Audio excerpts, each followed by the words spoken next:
Hey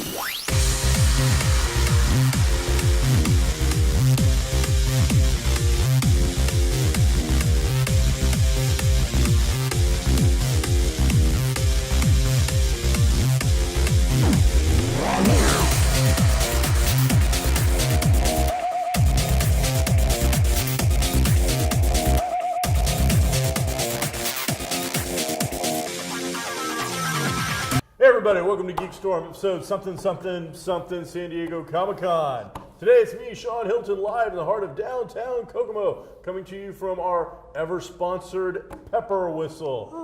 The ever-sponsor! Today, Mike Harrison gave us like 48 hours notice that he wasn't going to bother to show up, then sent us a schedule showing us all the days that he wasn't going to be available, of which this wasn't one of those days unless I read that thing wrong.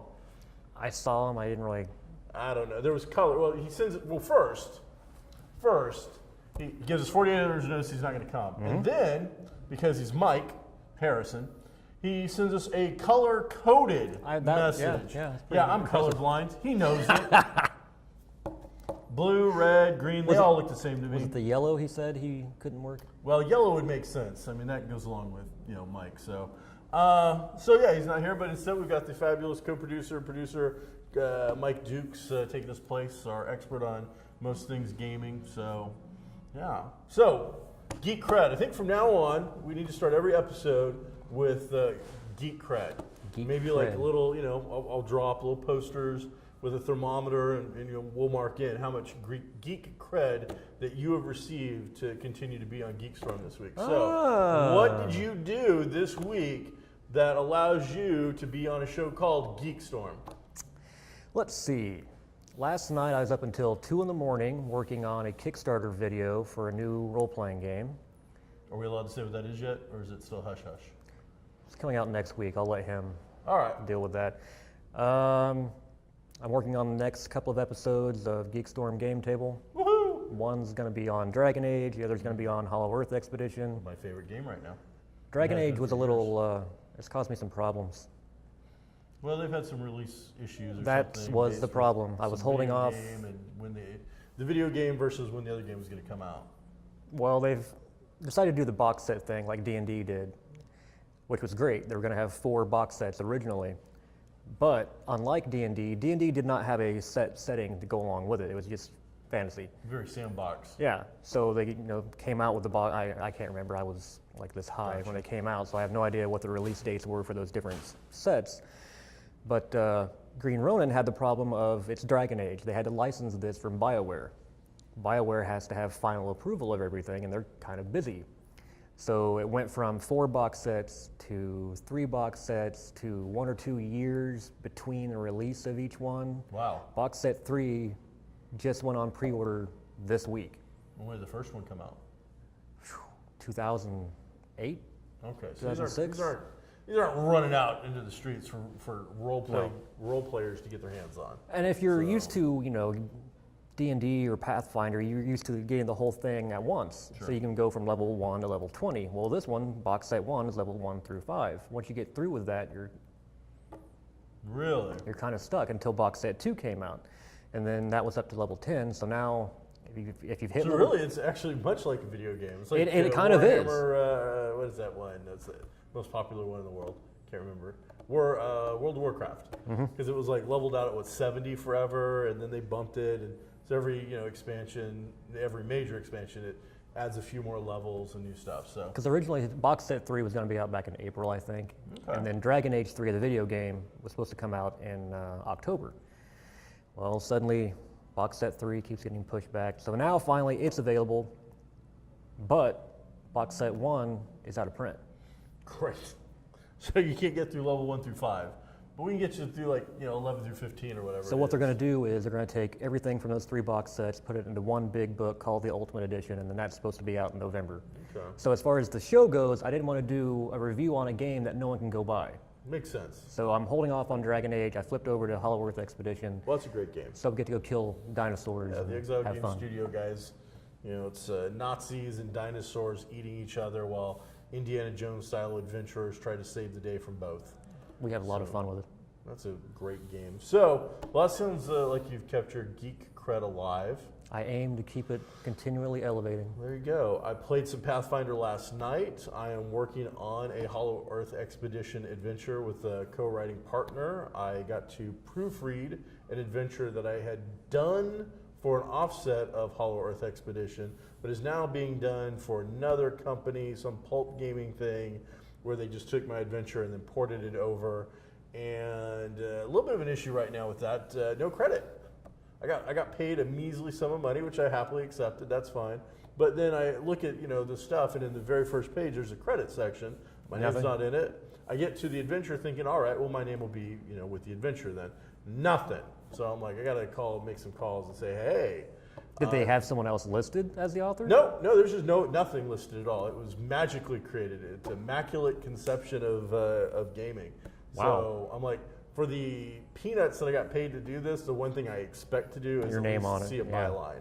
So I got that going on. Watched the Knights of Sidonia, which is a Netflix original anime. And? Took my nephews to a zoo and played with some toys. How was Sidonia? I'm not an anime guy per se. I'm not like, hey, it's anime, it's the greatest thing in the world. But I've watched enough, being a geek, over my lifespan that I felt comfortable watching it. It was okay. It was sci-fi, rocket shippy sci-fi with giant mech robot warriors fighting Cthulhu spawn star monsters. So sounds kind of Robotech-y. I had a good friend who watched a couple of episodes tell me he thought it felt very Robotech-y. So it's only like 12 episodes. They're basically about 20-minute episodes, so you can really knock out this entire thing in just a day easy of binge watching on Netflix. I've got a bad habit of doing that anyway. So they make it easy to do. My one thing with it I think is kind of cool, whether you love anime or not, is the fact that Netflix has done, a comedy or two. They brought back a popular TV series and Arrested Development. But this shows, I think, yet another expansion. Anime is not something I think that is a traditional hot spot among most of the users of Netflix. I mean, I don't know their demographics by heart, but I wouldn't think that, hey, anime in America for that crowd is probably the thing. So either they're going for the hipsters who are actually watching anime, or they're looking at the foreign markets maybe that might be really interested in such thing. But I don't know. It always seems like the animation section, if you go to that, there's always these obscure, at least obscure to me, I've never heard of them. I gotta admit, I don't go there a lot, so this was the first time. And the real reason I really jumped on it was a Netflix original, and I wanted to check it out. I was rewatching Justice League and Justice League Unlimited, so I was seeing all these different Japanese, like, wow, okay, I think I've heard of that one, but... I've been trying to get through, I'm now into the second season of that first Justice League, and it's just so bad that, and I remember trying to watch it when they first came out, but they're all like 2-part episodes. Every single one's like a 2-part episode. The first one's like 4 parts. Yeah, it's like a little mini movie or something, but it's not that exciting. But I've been told that Justice League Unlimited's really good. Afterwards, really good. So I'm slowly but surely slogging through all this other stuff trying to get there. So we'll see how all that goes. So that's what I did to keep my geek streak alive. I felt pretty good about it. I had my buddy who was supposed to be helping us out today, Derek. Hey, Derek, thanks for helping out today. Appreciate you saying, hey, I'll be there, and then you not showing up. For shame. You and Mike. For good partners. shame. We should do a show, and it'll just be 2 blank seats with nobody here. Huh. But he like stick figures here. He played the new PS4 free game called Strider, which is like a side-scroller, button masher, very reminiscent, he said, of like some of the old NES-style games, but with modern graphics and things like that. And it looked interesting. I watched him play it for a while, and the PS4 is starting to slowly roll out a decent amount of free games to go with their monthly subscription service or whatever that I paid a year for. I did see that the Destiny beta is now open to all. Opened up? Yeah. So everybody can now play. This weekend. I don't know if it's going to go beyond this weekend, but okay. So I figured tonight I'm going to... We'll see it like crashing left and right, or do you think it'll actually run pretty smoothly? They announced it yesterday. I haven't heard of any crashes, so... All right. Well, Destiny seems to be the big video game. It seems to be, again, another sci-fi related kind of thing. What do you know about it? It's made by Bungie, same people who did Halo. That's the reason that got my attention, because I loved Halo. Really beyond that, I don't know a whole lot. I was told it was, Bungie, or at least, was it Bungie or is it all the guys from Bungie? It was Bungie. Is it? All right. Because Bungie stopped doing Halo. That's now a Microsoft only thing. That's what it was. Bungie okay. went away, and now that this is their I've been next hearing that thing. this is going to have a very Halo-like feel to it because basically those guys are ticked. Really, I think Microsoft had their fingers crossed that Titanfall would be the next Halo, and I don't think that happened. Really? Okay. And so now you have Destiny coming along. I mean, it's still going to be on Xbox One and PS4, but Okay, so it'll be on all of them. it's just Bungie. It's not Bungie under the umbrella of Microsoft. So it can't be ripped out from underneath them. Yeah. Okay. So there's some good stuff going on. World of Comic-y news. San Diego Lot of stuff ComicCon's coming going on, and they've just started releasing their announcements. Now, San Diego Comic-Con is like the mecca for geeks. It's got comics, pop culture, tons of stars are there. Marvel almost always brings in a big chunk of cast from something. I've been told that I can't remember her name. The woman who plays Gamora in the new movie is not going to be there from Guardians of the Galaxy. I know who you're talking about, but I can't think of her name. You know, so Uhura. yeah, she's I guess in Europe promoting this, and I don't know, maybe that's a ploy to keep people from guessing that all the Guardians people are going to be there, because I have a hard time believing with this movie. Weren't just they already around the corner? supposed to have the Avengers cast there as well? Maybe. I mean, it wouldn't be surprising. So you'll have. I mean, I know that Amel from Arrow's there. Yeah. It's getting bigger and bigger. So supposedly this year they did some different things, but you know, TV, movies, comics, pop culture, games, toys. It's all represented now. It's no longer. It's still called the San Diego Comic-Con, but it's really the San Diego Pop Culture Con. That is one thing I saw yesterday. Someone said that the one thing that surprised them when they walked out on the floor was the fact that there were so many books, graphic novels, and comic books, whereas a few years past, it starts off as a comic book convention, and then slowly, like you said, it goes into more movies and whatnot, pop culture. Now you're starting to see a lot more reading material. I think that's well, I think it a tells good you thing. where we're on that edge of the bubble now, where almost everything. It's funny because me and Mike had talked about this a while ago. He was trying to buy up a couple of different books because he's like, oh, they're gonna, you know, this one's gonna be made into a movie, or this is gonna be made into a TV show, which I mock because everything is out there is going to be made into a movie, or is at least licensed to be made into a movie, or it doesn't matter anymore. If it's a comic and you put it out, somebody's gonna option it, license it. There's something with it. So trying to speculate and buy a particular issue, I find is just laughable. But I'm more than happy to let people continue to do it, including the educated. So, you know, hey, good luck, but no. So the last big book was Walking Dead, and it got popular like 10 years before the television show was ever even mentioned. So that's Well, it makes me laugh because anytime you do have something like Walking Dead that takes off, anything that creator has done is suddenly everyone is scrambling to try and get a hold of to make into a TV show or a movie or whatnot. And he's got some other stuff. I mean, he did Battle Pope. Robert Kirkman, the creator of Walking Dead, did Battle Pope. I don't know anybody, you know, really out there looking for a alcohol swilling bad Pope comic, but Well, doesn't he do Thief of Thieves? it does Thief of Thieves, and that was picked up like after issue 1. Yeah. But Again, I think that's due to the success of Walking Dead. And somebody was and like, he's got a big name behind him, so it was immediate. I mean, I wouldn't be surprised if, quite frankly, that wasn't even an option before the first issue had really been done. You know, there was a guy like, Possibly. you're doing something? All right, here's our starting figure, you know. I've seen Without that even before, seeing and it's crazy. A book is not even out. It's just basically the author has given you a, Yeah. The surmise. back cover blurb. Yeah, and some Hollywood bigwig is I like, can't wait to have that. that'll make a great movie. Kick-Ass, I want to say the first Kick-Ass movie came out before the comic was even completely finished.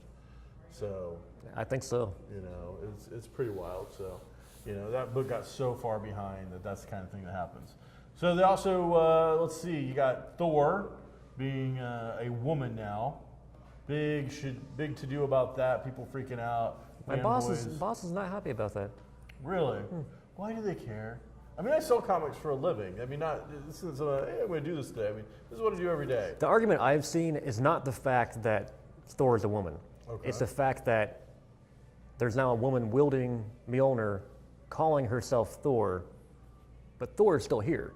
So why is she calling herself Thor? Well, I want to say that the hammer actually says whoever wields this hammer, Shall if will you the be power of worthy, Thor. shall be having the power of Thor. So as far as I'm concerned, if you can pick up the hammer, you get to claim the name, not as your name, but as a title. Wasn't back Like in the captain 90s, Thor disappeared or died, and then some young guy found the hammer and became Thor? Well, this is one of the reasons I brought it up. Thor was a fraud Yeah, for like an issue or two, where he Good got times. changed by Loki into an actual little green amphibian wearing a Thor outfit carrying around a little tiny Mjolnir.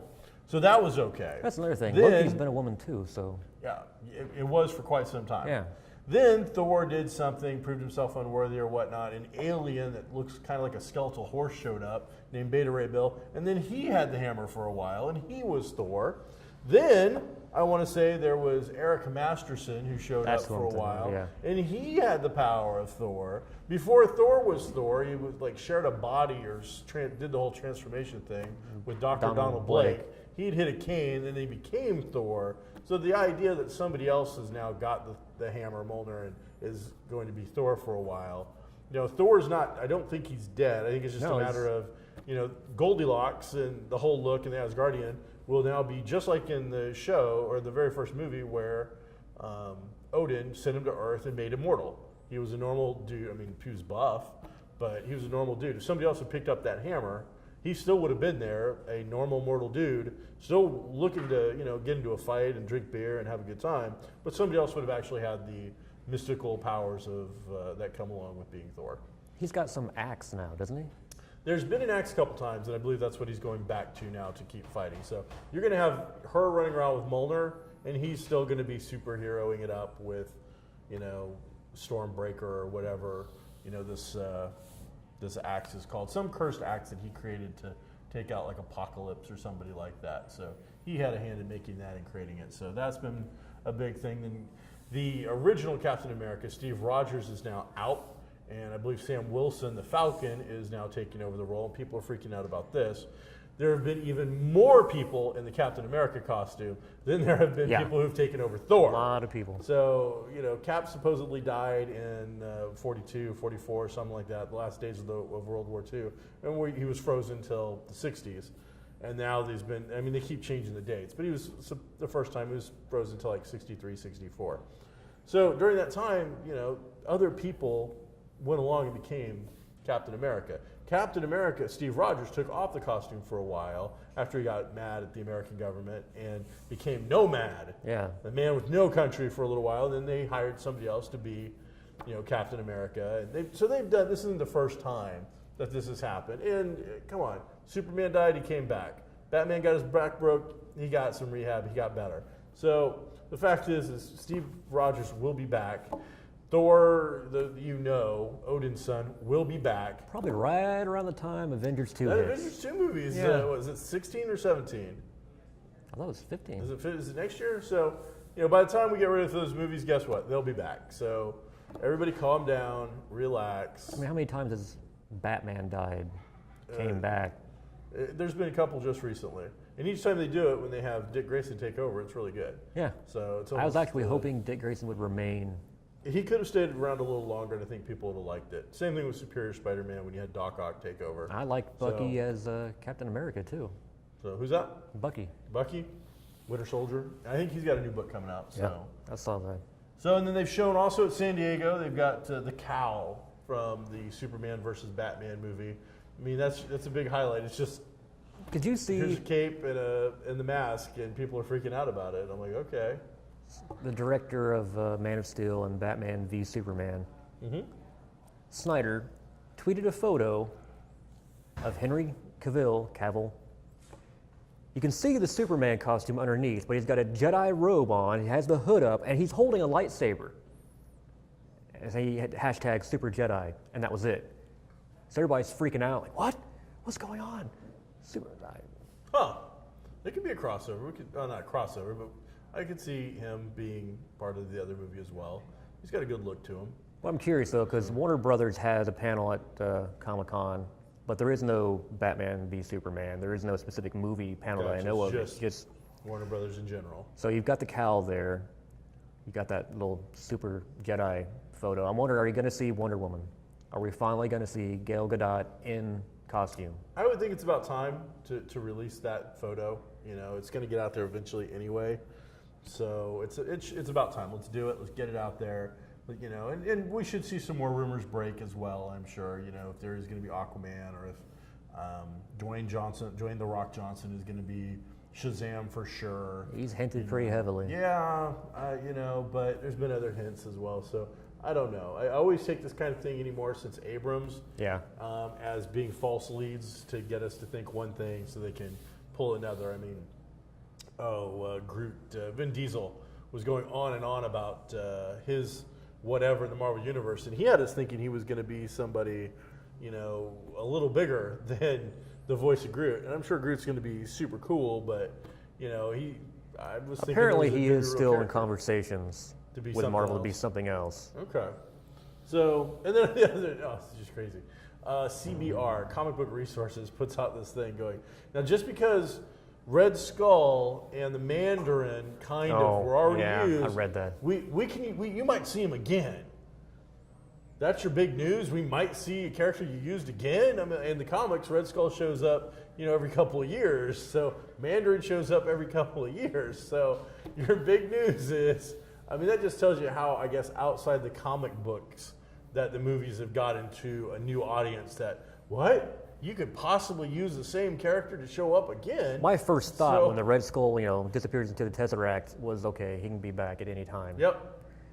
So it's the fact that there are the new fans who are only fans of the movies that have never picked up a comic book, and it just never occurs to them. It blows my mind. That cracks me up.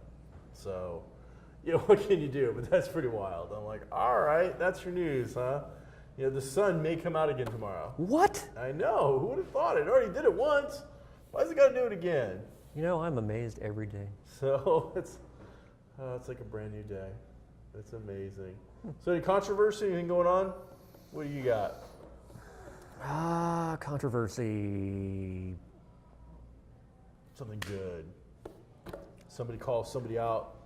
There have been a lot of deaths. I know there was like a stage actress that passed away recently, but I'm not familiar with her work. I can't even tell you, you know, something Stretch, I want to say, but not familiar with her.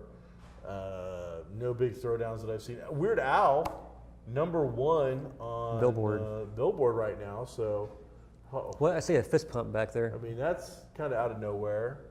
That's kind of funny. You know, because when we were growing up, Weird Al was a big thing. He was. And he kind of disappeared. He showed up periodically, and now all of a sudden he's back and a household name again. I think it comes down to it was just the perfect storm of those songs that he is parodying staying popular enough, long enough that they still matter. And because he came out with this one after coming out, you know, at #1, huge, he's getting a lot of loves all over Facebook and YouTube, things like that. Obviously selling a lot of copies, but he's like, this might be my last like full album. And everyone's like, oh, I just make too much money, won't do it. But the point is they're all parodies. Parodies only stay, you know, around for so long before, you know, they're not relevant. The relevancy is going to depart pretty quickly. But Blurred Lines has stayed popular now for well over a year. Happy's been going for, I don't know, 7 or 8 months. So it gave him enough time to put out an album where these songs stayed relevant and works. Whereas if he goes digital, he can pick out, you know, one song at a time, do the parody, release a video, and I suppose once you've accumulated enough of these, if they resonate long enough, then you could package them together. But digital, I think, you know, we all know it's already changed the way music's done. But thanks to him, I will never look at aluminum foil the same way again. No? No. That was a pretty funny video. Aluminum foil. So, and it looks like April's a huge fan too. Loves the Weird Al. She's back there dancing around to it right now. So in her head. James Garner passed away. Thank you very much. Maverick. Rockford Files. So, you know, I don't know much more manly men than that for that generation. You know, he was that guy kind of between John Wayne and those kind of old school actors and the new school. It was like 70s and early 80s or even late 60s, 70s was kind of his time span. Not that he didn't have a career after that, but Rockford Files, I want to say it was firmly set in the 70s. My dad always watched Rockford Files, so I always watched Rockford Files, so yeah. So I'm more of a Barnaby Jones guy myself, but you know, Rockford, he's a manly man. So Jim Rockford. That's too bad. He is a fine actor in a couple things. He's in some strange Sally Field movie that I like, that I see every like 12 years or so, and I'll watch it, where he's an older dude. Sally Field's like a younger divorced mom with a kid. They move to like some little tiny town where he's kind of a big deal, but isn't. He's just like that guy that's been around forever.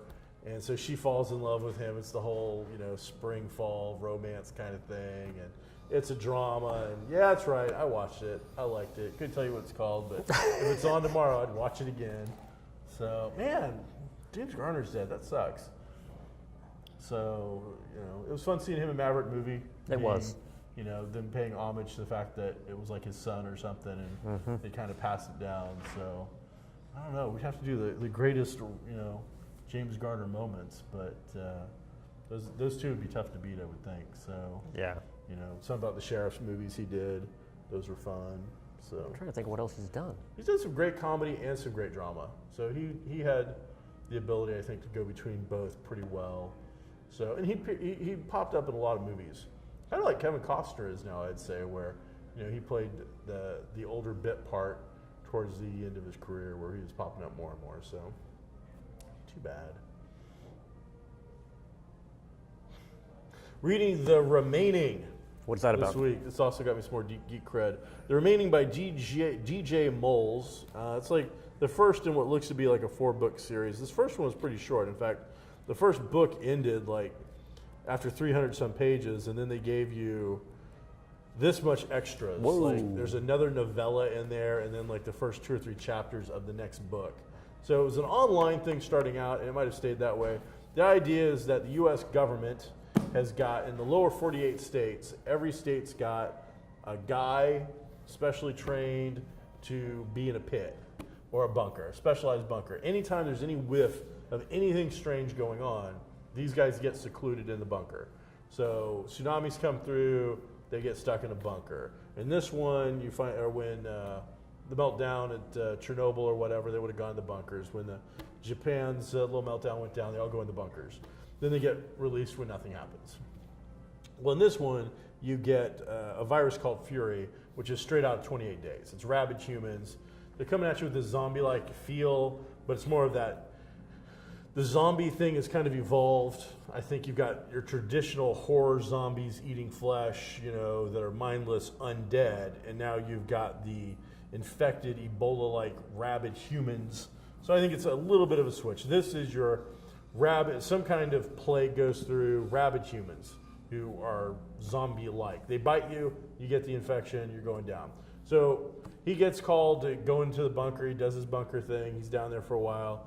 And every day he gets a message from control stating the update. And then finally, day comes and there's no update. And there's protocol that after 30 days without an update, you kick into whatever the mission is. And so the idea is that these guys have to go out into the world and basically restart the government for the government, which no longer exists. And they know that going into it, that whatever breaks down, whatever, so badly that they don't get communication, has probably destroyed the infrastructure of the government itself. And their idea is they have in these bunkers supplies, weapons, and caches throughout the entire state that they're in to call upon to bring, kind of like Rick's group from The Walking Dead or bigger groups, and start bringing them together, structuring them so that they can, get back on with being the world. Not necessarily repopulation, something creepy like that, but well-trained, special ops guys that their whole thing is they're mentally resilient enough to deal with this. And this is the first part, and he breaks down like in no time. So breaks protocol and all this other nonsense. But it's a really good character-driven story. I liked it. I read it very quickly. I don't know that I'm going to rush right into the second one, just because these books are a little draining of all of humanity trying to eat your face off all the time and horrible things. And it's one of those things where bad thing after bad thing after bad thing happens. I actually like stories like that, so I might pick that up. It's not bad. You can feel free. And then next week we get the Wool comic, which is a whole nother subgenre of silo. The idea is the world goes to hell, post-apocalyptic kind of stuff, and people are living in giant silos. And they're continuing on in these radiation-proof special silos, and it's become huge. I mean, if you look up e-reading at all, they're just, oh man, look up wool silo, whatever, and it just goes. I couldn't believe it that I'd missed out. I mean, my geek cred took a little hit from, now I've read the first little bit. It's okay. There's some good and bad, but the fans of it are rabid. They love it. I mean, there's one of those things where the fan fiction has picked up on it, and it's hundreds of e-book novels now. But the main few from the original guy, his first comic comes out next week. Have to pick that up. That's about it. So that's what we got for GeekStorm this week. Next week, who knows? We'll talk about something. Number one at the box office this week. Mike Harrison said that Planes was going to make a huge comeback and be number one at the box office in the second week. I'm going to go with Hercules. Hercules is going to be number one at the box office this week. Going to make all the money in the world. I think Hercules will be number one, but I've noticed something. Okay. They're putting all the weight of this movie on Dwayne Johnson's shoulders. Yes, they are. There is no mention of the fact that Brett Ratner is the one who directed this. Because they know if you mention Brett Ratner, people are going to avoid it. So we'll see after the number one this weekend. Afterwards, I'm expecting a huge drop. I'm hoping not, but we'll see. You never know. I got to see. We got how many more days till Guardians? I mean, it's about to happen. I think it's August 1st, so it's next week. You got until August 1st to make your money, and then it's Guardians money. You got 1 week then. It's next Friday. Yeah, they'll be done. All right, thanks for checking out GeekStorm. We appreciate it. Be groovy. Good day. Goodbye. See ya.